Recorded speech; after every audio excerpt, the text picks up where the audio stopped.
Yo, what is good, people? We are back at it again. This is Keith versus Star. Now, I did a few boxing related videos in the past and they did pretty good. Rocky Marciano, people didn't really enjoy that, so I want to get myself more well versed on the boxing genre. So I'm gonna watch a few more boxing videos and give y'all my actual conclusion, because I still think Rocky Marciano was mid. But this is Joe Frazier. Let's get right to it, man.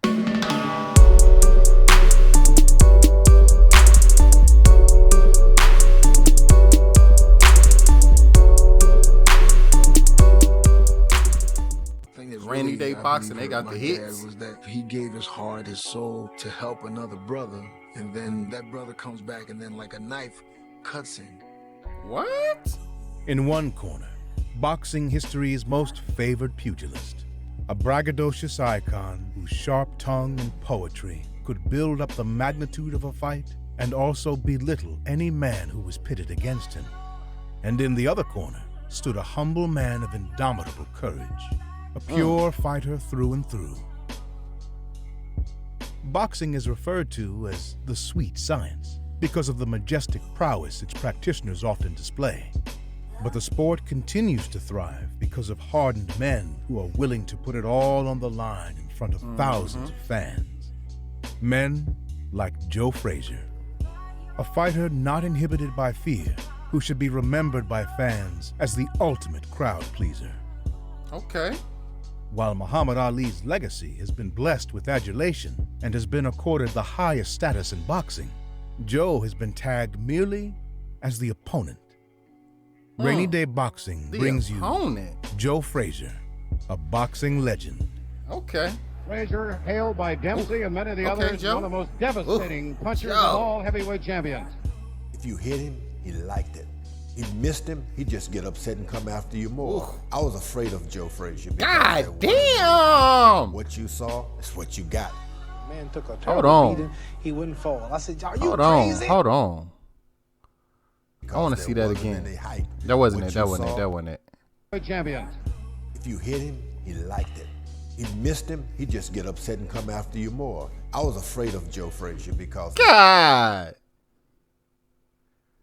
Oh. There wasn't any hype. Woo, what Joe. you saw is what you got. Man took a terrible beating. He wouldn't fall. I said, "Are you crazy?" I hit him there. I said, "You must be crazy." He said, "Yes, I'm crazy." Just kept I'm crazy.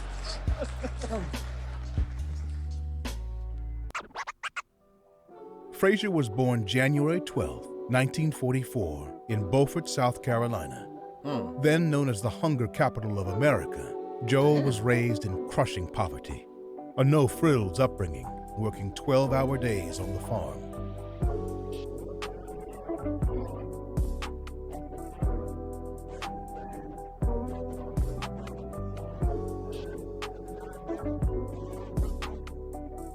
There was little time for dreaming in Beaufort, and even fewer prospects. But when his small town organized an exhibition boxing match, Joe's optimism would forever change. Joe Louis, the heavyweight champion, came into Beaufort. See, I know a little bit. I know Joe Louis. He promised his father after he saw Joe Louis fight, he said, "I'm going to be a fighter one day." Young Frazier made his own punching bag, filling a burlap sack with corn cobs and sand. No matter how grueling the workdays were, Joe always made time for his sack.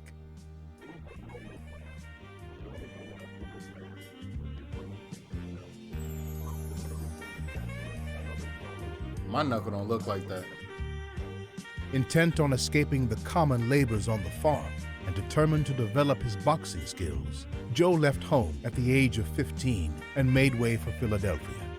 A father at 16, to provide for his son, Frazier worked at a slaughterhouse by day and at night generated heat at the local boxing gym.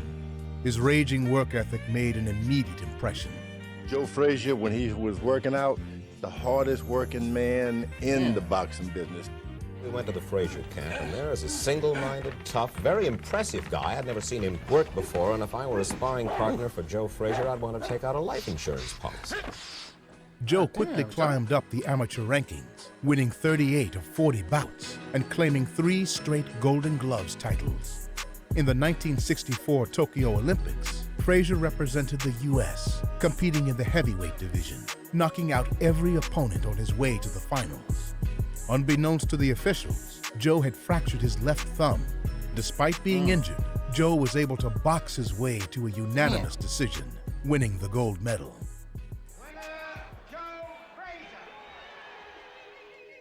Shortly after the Olympics, the All-American Smokin Joe turned professional.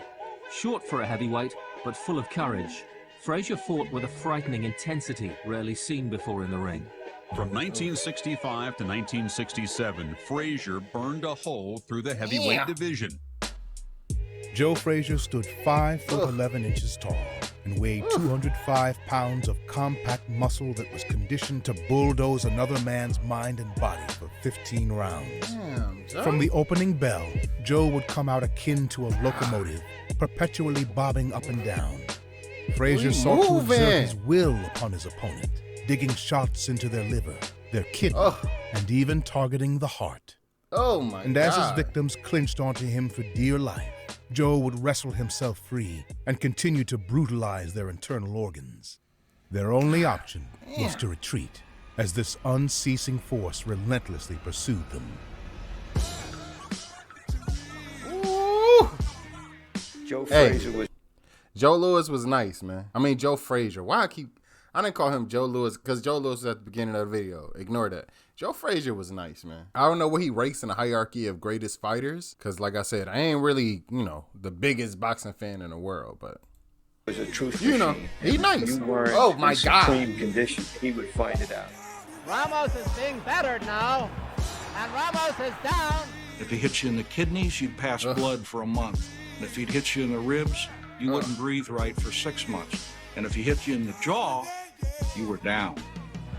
That's the right hook, and that does it.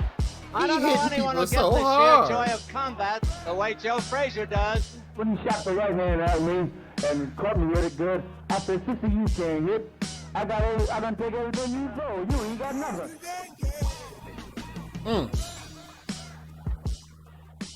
Damn. By 1967, Joe Frazier was the standout contender for the heavyweight title, which was then held by Muhammad Ali. To the large anti-Ali community that existed in that time, Frazier was seen as a stoic man who could hopefully dethrone the controversial champion and restore dignity to the fight game. Ladies and gentlemen, they hated Muhammad Ali so much back then. That's crazy. Refused to be inducted into the United States Armed Forces. For refusing military induction, the governing bodies of boxing immediately stripped Ali of the title, and a ban was placed on him by every commission in the country, preventing him from fighting. An 8-man elimination tournament was then devised to determine his successor. Here's the situation. The I World knew Boxing nothing about Association has this. been holding an elimination tournament to try to find a successor to Cassius Clay or Muhammad Ali. However, one of the top contenders chose not to participate in that tournament. That was Joe Frazier. Cassius has refused to be drafted and has really turned this championship picture upside down. How do you feel about it? Well, You're a real nigga for that. I always had wanted to fight Clay more than anything in this world. I think that if I could meet him one of these days, I could whip him. But it looks like he's out of the picture now, so we'll just take the next man who take his place. Frazier was advised to boycott the tournament, which allowed Jimmy Ellis to go all the way and claim the WBA title. Joe instead took on the only man to have beaten him in the amateurs, undefeated Buster Mathis.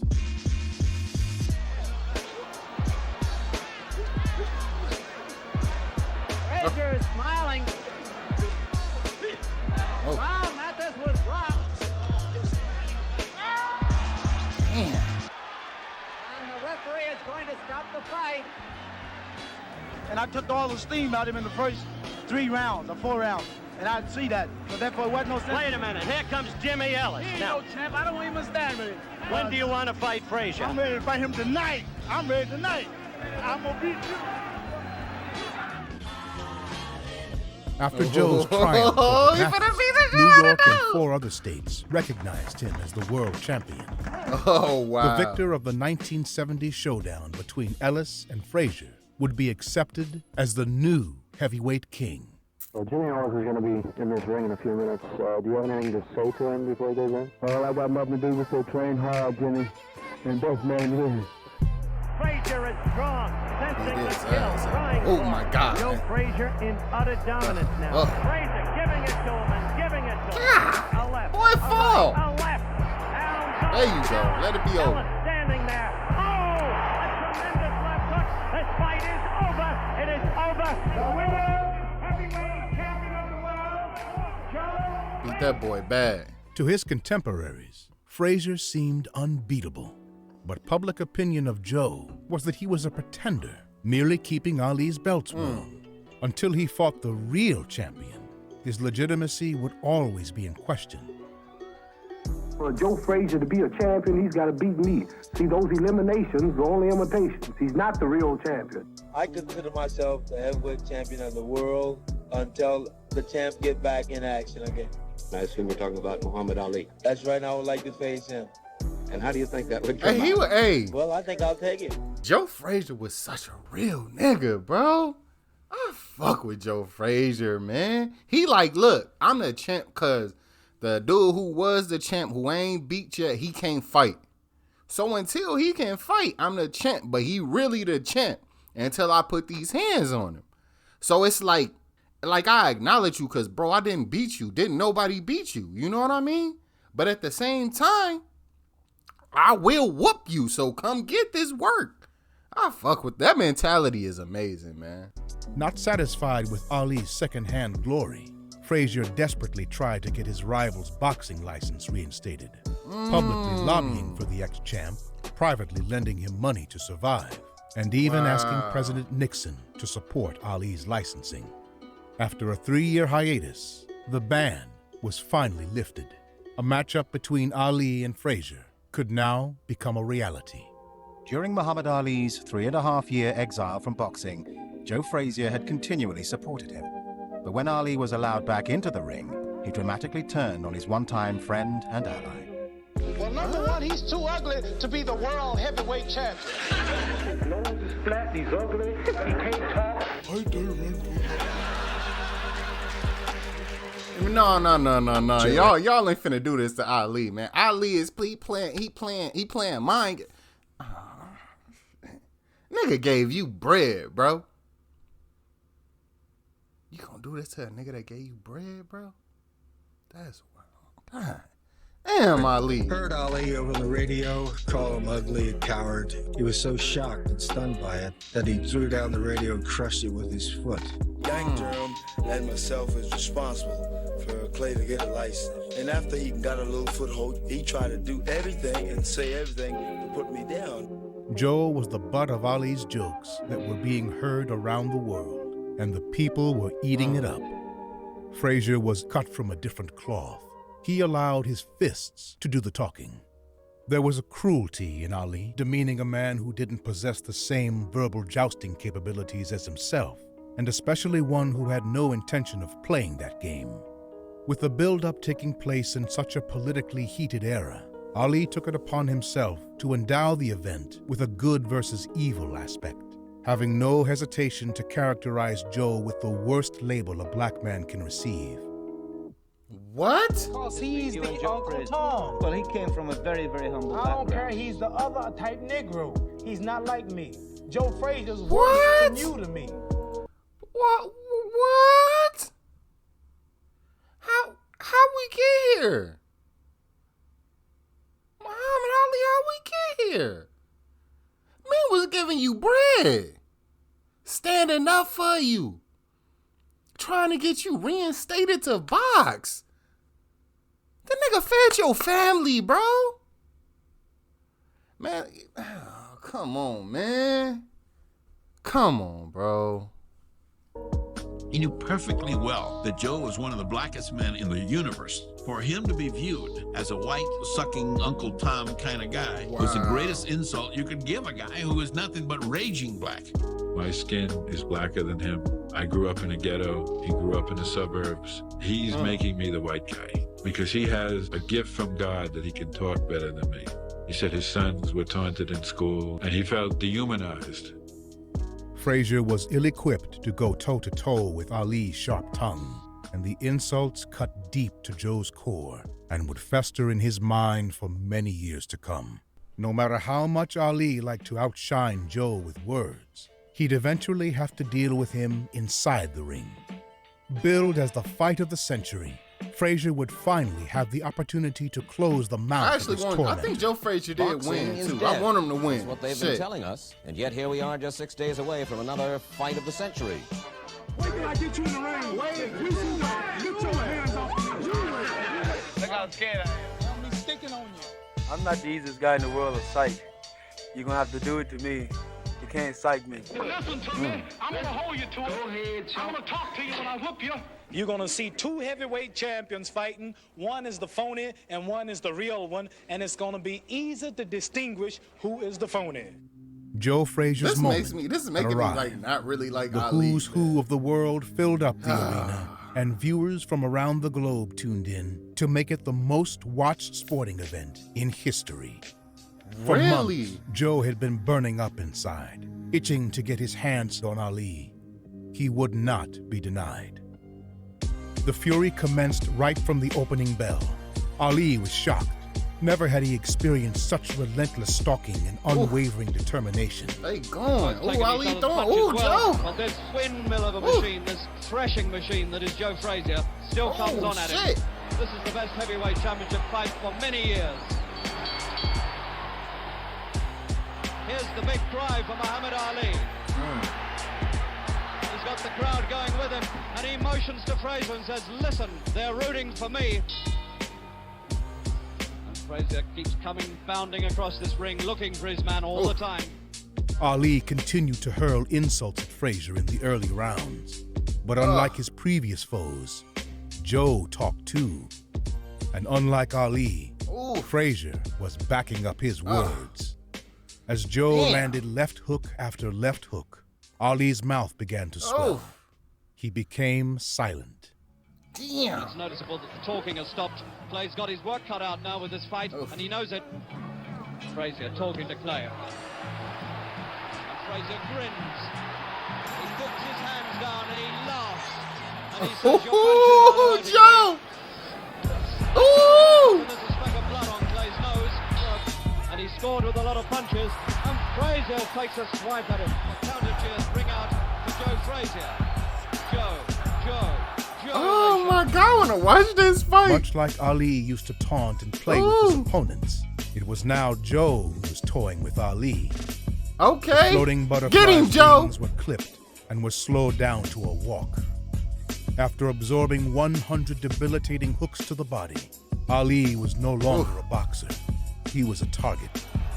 Frazier really goes after him. He's got him with a left hook. He's done it once too often. Clay's in trouble. Damn. And Clay is fighting for survival. The whole of the side of Clay's face, the right-hand side, is scarlet and swollen. Damn. Pumping left hook. Suddenly, Clay has evaporated. Heading into the final round, Frazier had given Ali the worst battering of his career and was ahead on the official scorecards. But it wasn't enough. Releasing the rage he had been bottling up, Frazier delivered boxing history's most iconic left hook. You can see the side of Clay's face swelling where he took that tremendous left hook. It's over and it's gone the distance. The winner by unanimous decision and still heavyweight champion of the world. Damn. That's what I'm talking about, Joe. I'm actually, look, this happened like 50 years, maybe not 50, maybe like 40 years ago, 45, 50, maybe 45 to 50 years ago, maybe 50. God damn, this is old. I want to watch this fight, bro. If in the comments, if you want me to react to the actual fight, man, let me know down in the comments, man. After the smoke had cleared, Ali knew Joe was a different kind of man than he had ever dealt with before. Silent as he left the ring, Muhammad Ali had no words left to say. Frazier emerged from the fight the undisputed champion, but he was a weary, battered victor after 15 punishing rounds. I just let him know, man, I can take anything that he dish out and some more. That's why I did it. I let him know he can't hurt you. He might cook you, but he can't hurt you. The victory was short-lived for Joe, as he would spend the next 30 days in intensive care. Damn. As believed by many boxing historians, the shelf life of a swarming toe-to-toe fighter like Frazier isn't long. Joe would never be the same after those 15 grueling rounds. Really? Joe Frazier was admitted to the Joffre Pavilion of St. Luke's Hospital this afternoon, suffering from extreme fatigue and high blood pressure. I went over to the hospital. It was very sad to go there. There was nobody there at all. He was very close to death. At Kennedy Airport this morning, Joe Frazier and his rock and roll group, the Knockouts, departed for a 6-week European tour. His motivation had begun to desert him. It was almost a year until he fought again.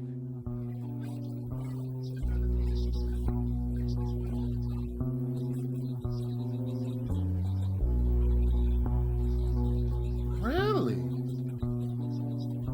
Damn, Joe. By this time, George Foreman, another fearsome force of destruction, had arrived. Oh, shit, Big George against coming, the wishes everybody of his hide, man. Joe, being a prideful champion, requested to take on the up-and-coming juggernaut. Styles make fights, and unfortunately for Joe, there just wasn't any possibility of his come-forward approach working in this matchup. We'll find out tonight how much the Ali fight took out of Frazier. Down goes Frazier! Down goes Frazier! Foreman is all over Joe Frazier! Frazier is down again! Frazier's knees buckled! He is down! He is rising! He is game! He doesn't know where he is! What's amazing about Frazier is at the end, he's dusting off his gloves, getting ready to go back out. Frazier was just going back out. You ask me how well they fight, I don't know, but I can tell you one thing, he punched good. He punched very good. A year later, Ali would go on to reclaim the title from George Foreman, setting up a final confrontation with Smokin' Joe. Ali's team, thinking Frazier was a washed-up fighter, thought they were gifting poor old Joe with a payday when they agreed to meet him once again. A Thrilla in Manila. The bitter feud resumed as Ali continually provoked Frazier. Joe's distaste for Ali was palpable. It will be a thriller and a chiller and a killer when I get the griller in Manila. I know, man. Hey, it's Joe Frazier! Joe Frazier! Joe Frazier! This is a fight between him and I, and it doesn't concern other things that he throw in the game and try to fight you with. This is the problem. Joe Frazier over there. Listen, all Negroes look like that? When he called Joe Frazier a gorilla, and he made fun of the darkness of his skin and the wideness of his nose and the bigness of his lips, he was touching some real sore spot. I can't see anywhere I look like that in gorilla. Are we supposed to be from the same ancestors? Joe Frazier's just an ordinary individual. He's not intelligent. He's just flat-nosed, ugly pug. It's not going to be a first-round knockout. If it gets to that point, I want. Why y'all want me to hate Muhammad Ali, bro? Like, what is y'all on, man? Damn. Shit, man. I want to go over and help him up. You know what I'm saying? I want to take him to the distance. I want to take him to the bridge. 15 rounds. I want to beat on him. I figure like when you knock a man out, you take him out of his misery. Something a little beating on him, that hurts him more than anything in the world. Ali stood in the center of the ring, trying to beat Joe at his own game. It was evident that he expected an easy fight, but Ali soon found himself in a battle that he did not bargain for. Frazier is very strong and scoring heavily. Joe is now doubly hooking with that left hand. Head and body and head. And again is beating him to the punch constantly. 6 consecutive rounds. Frazier punished Ali, working exclusively at his body. He wasn't just beating Ali, he was beating Ali up. Unknown to most people, Joe Frazier fought the entirety of his professional career with one eye partially blind. And heading into the 10th round, his good eye was starting to swell. In a demonstration of his will, Frazier began taking a beating in almost complete darkness. Joe had no intention of surrendering. Ali's words were echoing in his mind, and no matter how close to death he felt, yielding was not an option. Ali went back to his corner and said, cut him off. He was exhausted. It looked like Ali was going to have to quit in the corner. He couldn't breathe. He said in the corner, I feel like I'm dying. While Ali was pleading with his corner to stop the fight, Joe, despite being virtually blind, was desperate for it to continue. I said, let me go out. He said, you can't see it. I said, I can visualize it. Don't worry about it. He said, no. So I said, okay. Frazier in the end had to quit, and Ali's out on his back in the ring. He's collapsed. Ali has collapsed on his back. What? He is tough. He's a great fighter. Joey, disappointed him to stop. Well, I wasn't happy about it. He didn't want to stop. He didn't want to I want to continue going on. Frazier was an unpretentious man who walked tall with dignity. He may not have been tall in stature, but if we measure a man by his heart and his character, Man, I love Joe Smokin' Frazier Joe now, was a bro. mountain of a man. The golden era of boxing wouldn't have been as vibrant without him. And it would I be called an him Joey insult like I to know Joe this dude. if his role in boxing history were to be labeled as Muhammad Ali's arch-rival. His win over Ali in their historic first fight, and the effort he gave to gain that defining achievement, should give him universal recognition as one of the greatest fighters ever to lace up a pair of gloves.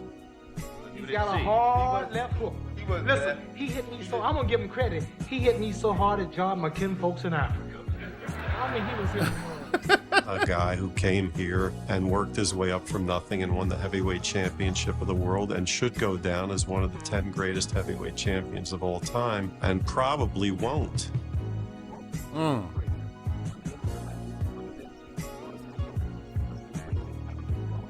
Oof. In the afterlight of their blood feud trilogy, Ali basks in history, much of it etched in his own public rhetoric, while Frazier remains alone and underappreciated. Crazy. I don't need to be loved, he said. When I go out there to do my road work, I'm alone. When I get in the ring, I'm alone. one of the immortals of pugilism, a champion in and out of the ring, Philadelphia's own Smoking Joe, the beloved Mr. Joe Frazier. Yo, that was Joe Frazier, the man who silenced Muhammad Ali. Rainy Day Boxing, another hit on y'all hands, man. I love Joe Frazier now. Like, I didn't know much about Joe Frazier. Like, the most I ever heard about him was from the Ali movie. I know he was a good fighter. I know that he lost to George Foreman in like a crazy fashion where he was just like, George Foreman was just too big or something. I don't know. I don't really know the specifics. I know it was ugly though. Yo, man, I might like him more than Muhammad Ali, but I mean, everybody knows the Muhammad Ali story, so ain't no reason to watch a documentary on that. Y'all let me know down in the comments which boxer would you like me to watch a video on next, a little mini documentary or something like that. Let me know what y'all thought about this Joe Frazier documentary. Have you seen it before? Is this your first time seeing it? Do you think it was dope? Do you think it was, encompass his life in a good way? Let me know down in the comments. It's been Key versus Star. Make sure you like, comment, subscribe, turn the notification bell on, share the video if you would like, and we are out.